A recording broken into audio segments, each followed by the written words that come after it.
Welcome to Contracts and Offers in the Real Estate Basics course. Now that you've been through the Basics of Financing lesson, you should feel more comfortable as you move towards making written offers on properties. There are many activities you can be involved in as an investor, but only a few of them will actually put money in your pocket. One of those is to line up a highly motivated seller, as discussed previously. Another is to make written offers on homes, which we will cover in this lesson. And lastly, lining up the money or buyers to conclude the deal. To be a successful investor, you must focus on these money-making activities. In the Basics of Financing lesson, Jan Eliason and Bob Grimm have taught you how to 1. Locate and contact 10 different lenders you may consider working with. 2. Asking lenders the 6 questions outlined in the lesson. And 3. Choosing at least 2 of the lenders who can offer the kinds of loan products you are looking for. Also, to get the best results, make sure that you're lining up the right loan based on the strategy that you're using to cut the property loose. For example, short-term loans for buy, fix, and sell, long-term loans for cash flow deals like lease option, seller financing, and also regular rentals. Now that you've completed these action items, let's move ahead. In this lesson, Jan and Bob will help you identify key components in a purchase contract, how to use an addendum, discuss common clauses, and go over how to present a solid offer to a seller. You can imagine how critical these elements are to getting an offer accepted, so please pay close attention. Before you begin this lesson, please take time to print off the workbook file. Also, have a pen and paper ready so you can take notes on the points you want to remember. And now, Contracts and Offers. The tip for success in this lesson comes from motivational speaker and trainer Todd Duncan. Mr. Duncan says that every great accomplishment begins with the seed of belief. He cites the example of Andres Segovia. Andres grew up in southern Spain and began playing the guitar at a young age. He was always taught that a guitar was simply a folk instrument, but Andres believed it could be more. He believed he could take the classical compositions of Bach and other masters and play them on his guitar, and before long, he was doing it.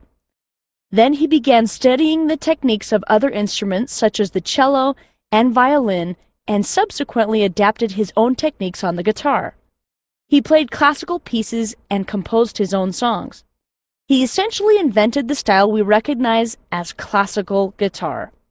As a result of Andres Segovia's belief that he could use the guitar to transcend the existing musical theories, the guitar has become a staple in the world of classical music, and is currently one of the most popular types of music that young musicians aspire to learn.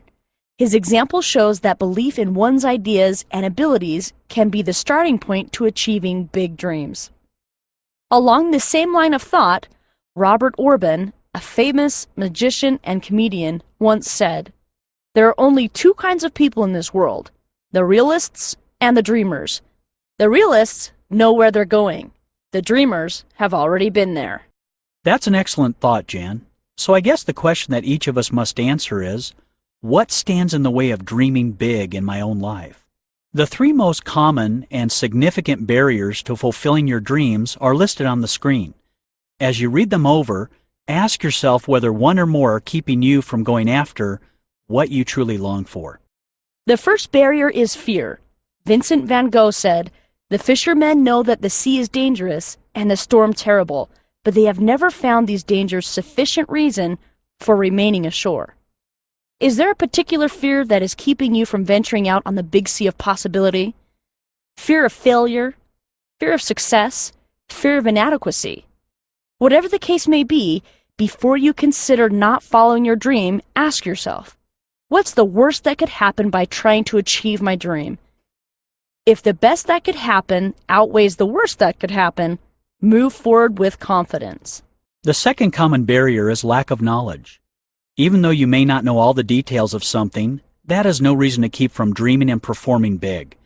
History is full of great discoveries that came as a result of an adventurous, yet somewhat ignorant soul venturing into the unknown with a dream to make a difference, and doing it. If you're using lack of knowledge as an excuse for not pursuing your dreams, ask yourself, what is the least I need to know in order to go for it? Seek to gain that knowledge and then move forward. One of the purposes of these lessons is to provide you with the knowledge you need to pursue your dreams of financial freedom. The third barrier is all about negative associations. There are plenty of people in the world who are more than happy to tell you that you can't do something.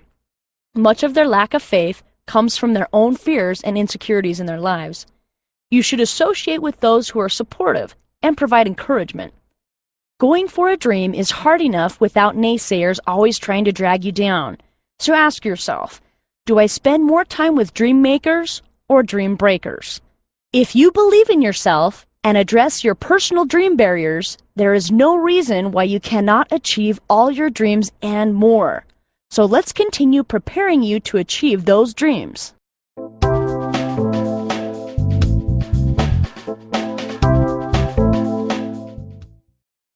This lesson discusses purchase contracts, also known as offer contracts, and how to best use them.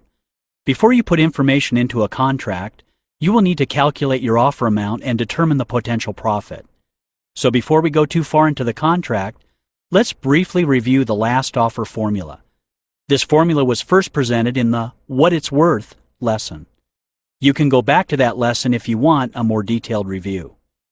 You will encounter many different calculations and formulas in the investing business. Different investment strategies dictate different formulas to evaluate the deal and determine the potential profitability. For example, the fast cash investing strategy typically uses the fast offer formula. This offer formula can also be used to calculate a rough estimate of value for buy and hold cash flow properties. The goal is to arrive at a maximum offer amount that will ensure a decent profit. Here's how it works. The first step is to calculate the fair market value for your property. If you do not recall how to do this, please refer back to the What It's Worth lesson. Let's say the fair market value is $250,000. From that price, subtract the estimated costs of repairs, say $11,000, and then the closing and holding costs, including any payments you may need to make up to pay for utilities and insurance for at least 90 days. Let's assume that is $9,000. You also want to subtract the real estate agent's commission. This allows you to offer to pay the commission when negotiating to get the seller to accept your price. Lastly, subtract the most important aspect of the formula, your profit. As you recall, your profit should be at least $10,000 or 10% of the fair market value. After having subtracted all these numbers, you arrive at your maximum offer price. In this case, $195,000. Your first offer should be lower than that number to allow for upward negotiation, but do not go above this maximum offer amount. Again, this formula is given in more detail in the What It's Worth lesson. So if you need to review it in more detail, click the link on the screen. It is very important you understand how to run the numbers before making the offer. Your offer will be part of an offer contract that could be called by several different names. It could be called a purchase contract, a purchase and sales agreement, offer to purchase, or letter of intent. One of the first questions about these contracts is whose job is it to draw it up anyway? Well, you have a couple of options. You can either have a real estate agent draw it up, or you can do it yourself. In the beginning of your investing career, you may not feel comfortable working with contracts. You may also already have an agent helping you find properties. If you do, then it is part of the agent's job to draw up the contract and present it for you. You would simply run the numbers for your purchase price and consult with the agent on the details of the contract. We will discuss some of the things you need to know about contract details later in this lesson. As you continue to buy and sell properties and assist with contracts, you will become more and more comfortable doing it all on your own. At that point, you can draw up your own contracts and present them to the seller. One of the goals of this lesson is to help you feel more comfortable working with contracts. That's right, Jan. And as you gain more experience with purchase contracts, you will find that many different versions are available to you when buying a property. Some investors have ones they prefer. Most states have ones they recommend. You can even buy a generic one from the office supply store or get it off the internet. So which one is the best? The key is that you know for certain that the form you are using is recognized as a legally binding contract in the state where the property is located. If you plan to use a contract other than the one the agent recommends, it is in your best interest to get it reviewed and approved by a qualified real estate attorney in the state in which the property is located. Most states have a state-approved form available for download on their respective website. Most purchase contracts, whether they are 1 page or 10 pages long, consist of 3 parts. Since the contracts you will see differ in terminology, I am going to define the sections as simply the beginning, the boilerplate, and the signatures. Let's look at each of these sections in detail. On multi-page contracts, the beginning consists of the first page or 2. If your contract is just 1 page, the beginning is the top paragraph or 2. This beginning section identifies or describes the buyer and seller, the property, the financing, the amount of earnest money, the date of the closing or settlement date, and the personal property that will be included or specifically excluded from the sale. We will discuss each of these specific items a bit later in the lesson. The second section of a contract is the boilerplate. This section contains most of the legal jargon, including the clauses that include both the remedies and penalties for actions or non-action. This means that if there is a breach of contract by one of the involved parties, the remedy is already contained in the contract, so you should not have to seek legal action. Since laws vary from state to state, the contents of the boilerplate also change from state to state. I suggest you read over your contract and make sure you have at least a cursory knowledge of the clauses it contains. Yes, and if you need clarification of any of the clauses, by all means, contact an attorney. The last section of a contract is also the most important. It contains the signatures. Without signatures, the contract cannot be enforced and is not considered legally binding. Most states require all interested parties to sign the contract. That is to say, if there are 2 or more people on title as sellers, then both need to sign in order to sell the property. If more than one person is going to be listed on title as the buyer or owner, then each needs to sign the contract. In just a minute, I will discuss a way to get options as to what you can do with the property just because of the way you sign it.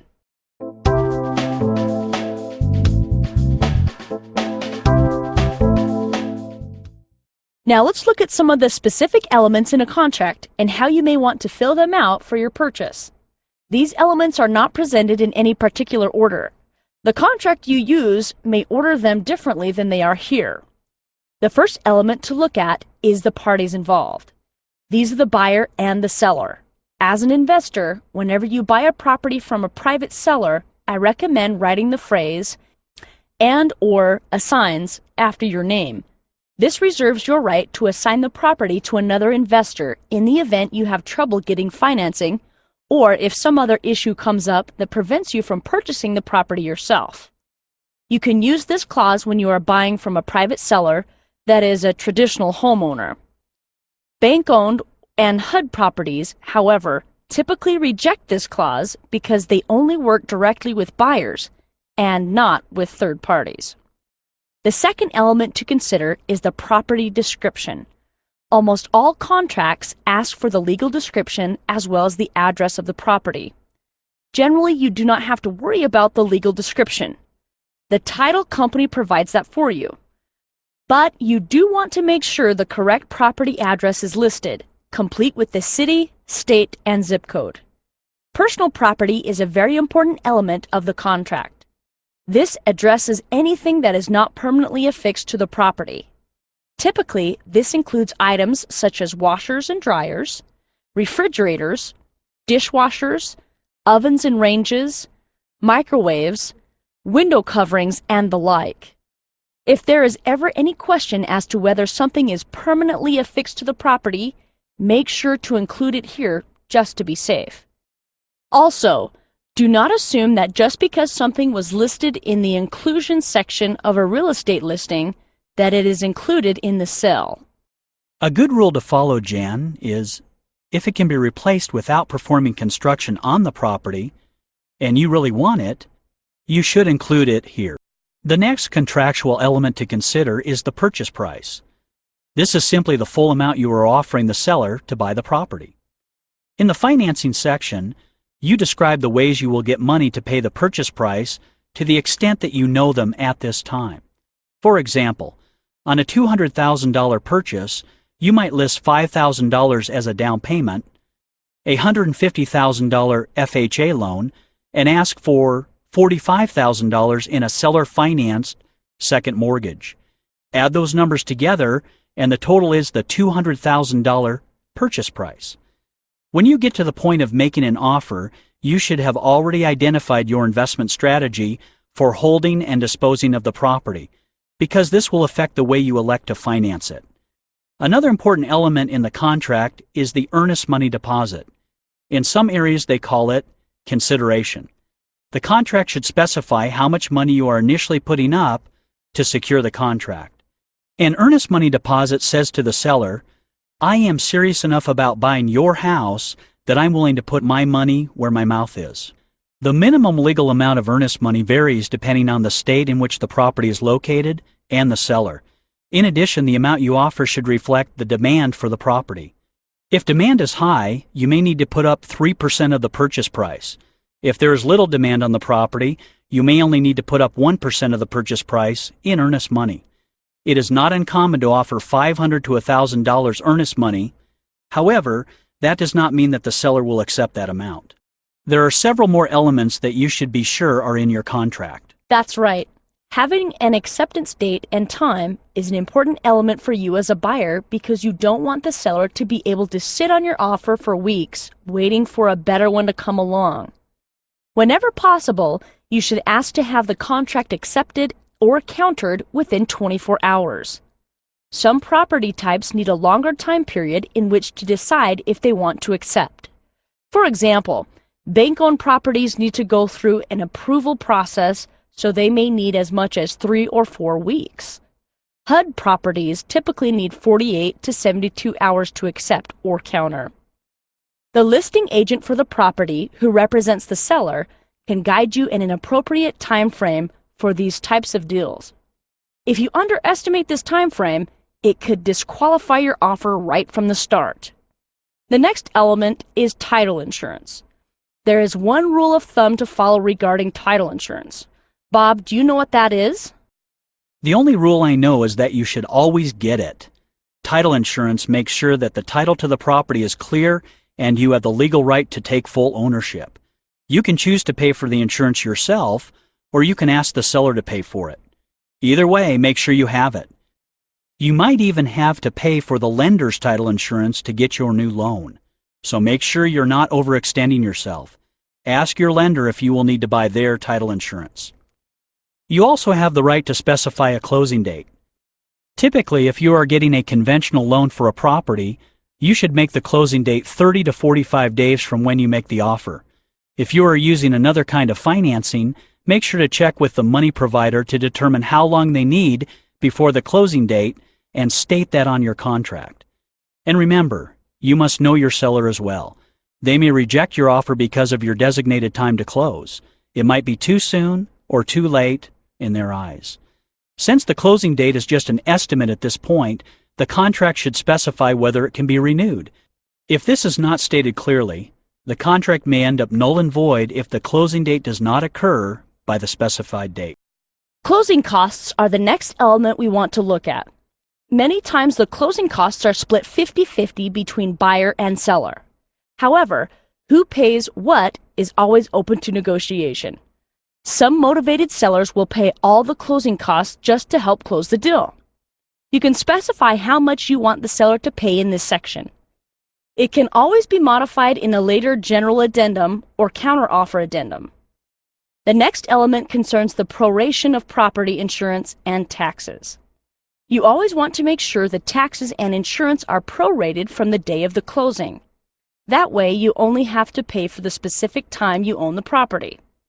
Many times, this is a standard practice, but you always want to make sure. The date on which you will take possession of the property needs to be specified on the contract as well. Possession and closing are similar, but are not the same thing. I sure learned that one the hard way, Jan. Up until my first purchase, I thought they were the same. At closing, I became the owner of record on a property, but I wasn't able to take possession for a few days. The seller was still in the property until closing because they weren't sure it was really going to close. At that point, they needed a couple of days to move their belongings out and turn over the keys. It turned out okay, but I recommend that if you are not taking possession of the property at closing, you ask that $5,000 of the seller's proceeds be held in escrow until they have actually moved out and you have had a chance to assess the property for any damages. If there are no damages, then you can release the funds, but if there are, you may want to make sure the damages are documented and covered by the seller. All the elements just discussed are part of most purchase contracts. However, keep in mind that the contract itself is just a vehicle to get the purchase process started. It can be changed to fit your needs. In fact, anything added to the contract, either by hand or type, typically supersedes the original printed contract. It just needs to have initials and a date next to it to be valid and binding. We will discuss these additions, called addenda, in just a moment.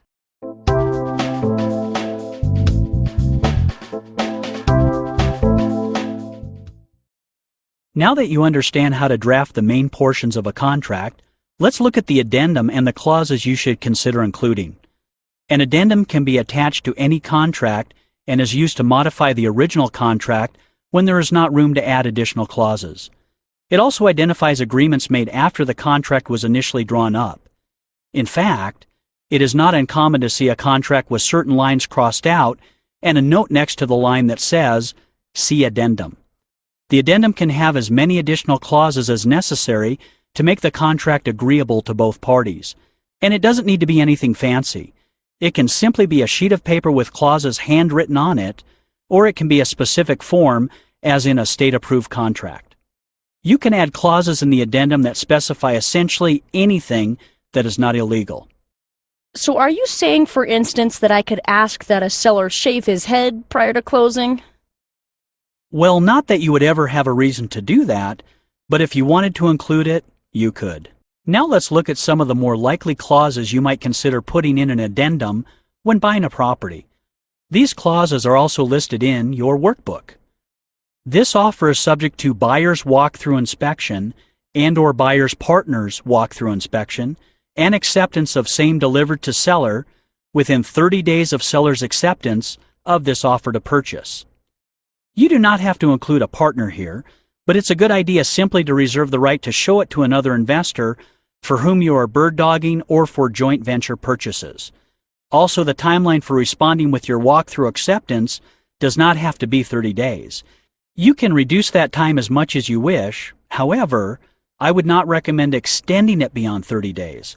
A good ballpark amount of time is about 2 weeks. Too much of an extension might make the seller question your desire or ability to purchase. It is a great clause to use to exit a deal that has turned bad without violating the terms of your contract. A second clause that is similar to the first is to have the contract subject to a property inspection to be performed by a property inspector of the buyer's choice, the results of which must meet the buyer's satisfaction. This will ensure that if there is anything you or your partner missed in your initial inspection, it will be made known here. If there are too many problems, then you are under no obligation to buy the property. In some cases, you might even place a dollar amount that the repairs cannot exceed. A third clause to consider is, buyer has the right to assign his interest in this contract prior to settlement to any person, corporation, or entity which he may designate. This clause goes hand in hand with the point made earlier in this lesson about putting and/or assigns after your name when you sign the contract. I would suggest doing both just to cover your bases. The fourth common clause reads, this offer is subject to approval of buyer's associate within 30 days of acceptance. This clause is especially useful when you are working with a money partner or joint venture party who needs to approve a property purchase. As with the walkthrough acceptance clause, you can shorten the time period to whatever you like, but I would not recommend extending beyond the 30 days. Again, 2 weeks would be about right. This is another great clause to use to exit a deal that has turned bad without violating the terms of the contract. A fifth possible clause to put in your addendum is, buyer reserves the right to show the property prior to settlement for the purpose of either renting or reselling it and seller agrees to permit access to buyer at any time from the date of this agreement up to the settlement date. You need this kind of flexibility from the seller if you are planning on renting or quickly reselling the property. It allows you to begin marketing the property before you even have legal possession of it, which can cut down on your holding costs since you may not need to make a mortgage payment on it. The seller may balk at this clause or request a 24-hour written notification of need to show. A sixth clause that you may want to include is, "This sale shall include all appliances and fixtures." As we discussed earlier, anything permanently affixed to the property is automatically included in the sale. But if there's ever a question about appliances or fixtures, make sure and include them in the personal property section here in the addendum, or both. Again, you can review these clauses in the offers and contracts section of your workbook. While the addendum can be a powerful tool to make sure the purchase is as beneficial to you as possible, there are some clauses you can include that actually work against you. They could be perceived by the seller as being a nuisance or ridiculous requests. These kinds of clauses are properly termed nuisance clauses, and you should not use them. Here are a few of the more common ones. The first nuisance clause is, seller guarantees all appliances for 90 days from settlement date. There are a couple of issues with this clause. The first is, how can any seller guarantee that a machine will continue working for any period of time? How many of us have had perfectly good working machines break out of nowhere and for seemingly no reason?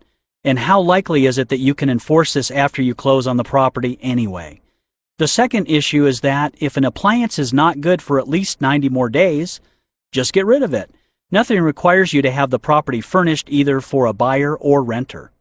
A second clause to avoid is, seller shall provide the exact legal description of the property to the buyer within 3 days of acceptance.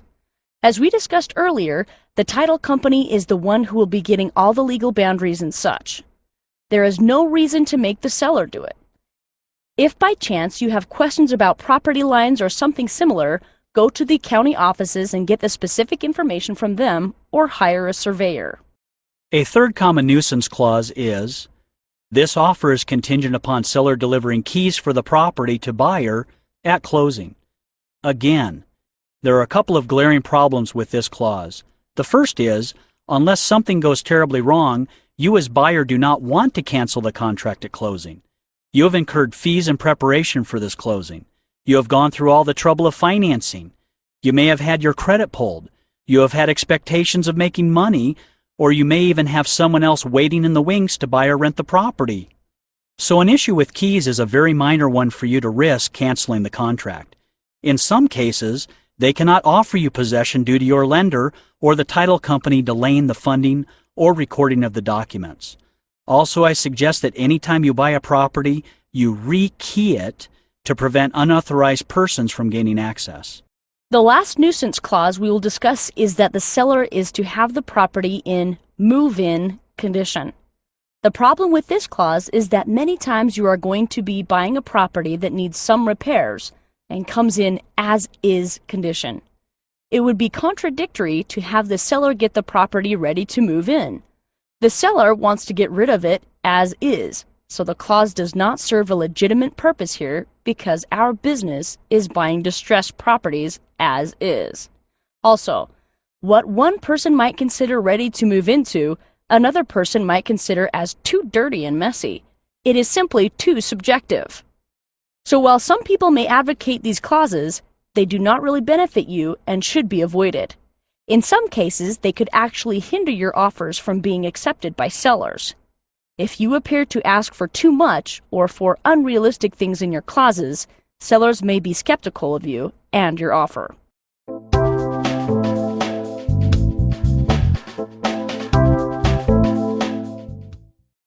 Presenting a well-prepared-for offer and presenting it well is critical to being successful in real estate.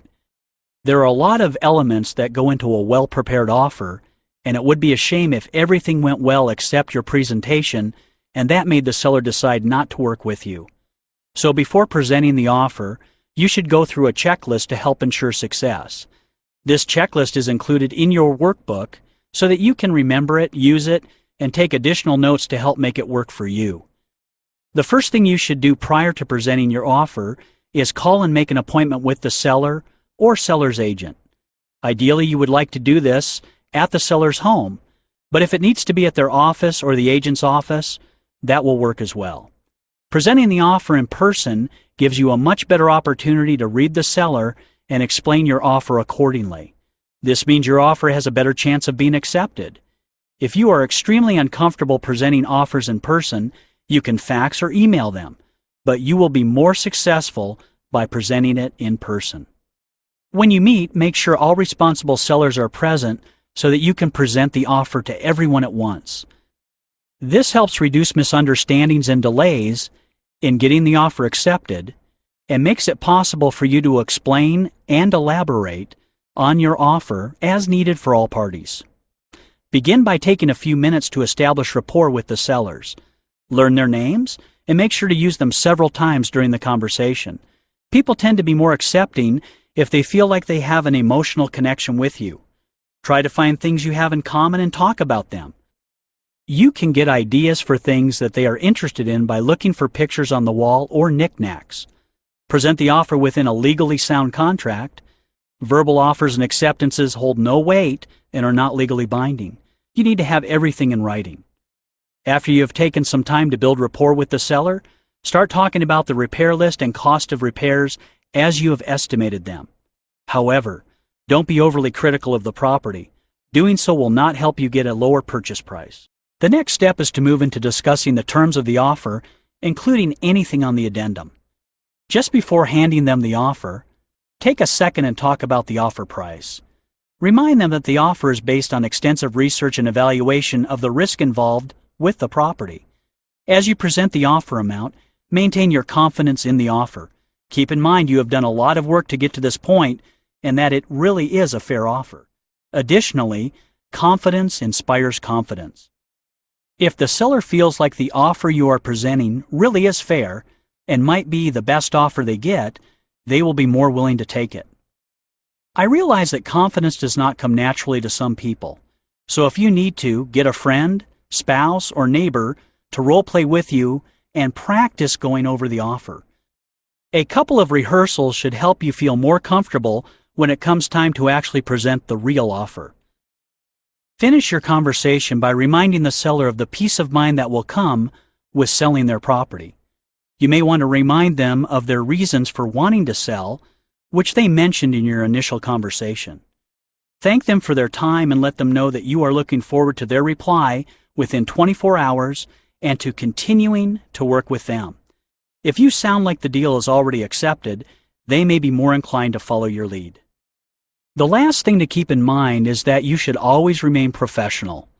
Some sellers will be upset with your low price, and that is their choice, but do not let it affect you. Stay calm and objective, and even if they reject your offer when you present it, they just might come back to you in the future if they really can't sell, so you should leave your business card with your offer. You can be sure, however, that they will not come back to you if you do not act in a professional manner. We hope you've enjoyed listening to Contracts and Offers with Jan and Bob. Now that you know how to present offers effectively, you'll be able to approach future deals with greater confidence. Remember, one of the most important elements of a good offer is to meet the needs of the seller. Be sure to take the time to find out their needs so your offer can reflect them if possible. Now, let's get to the action items for this week. 1. Of the properties you have walked through and run numbers on, choose 2 to 4 of them to make offers on. 2. Locate and review 3 to 4 possible contracts. Make sure you understand them and get help if you don't. Most local realtors would be happy to help. 3. Practice writing a few offers. And 4. Choose your best 2 deals and make offers this week. You should make it a habit to submit 2 offers a week from here on out. As we close this lesson, please remember that making offers is a numbers game. The more you submit, the better chance of acceptance. Acceptances are always dependent upon how well your offer lines up with the seller's needs. This means that if you're going to take the time to make an offer, it should satisfy the seller's needs as much as possible. Doing so will give you the confidence you need to continue making offers despite some rejections. It was Edward Eggleston who said, "Persistent people begin their success where others end in failure." Thanks for listening. We wish you great success during this next week as you complete the action items.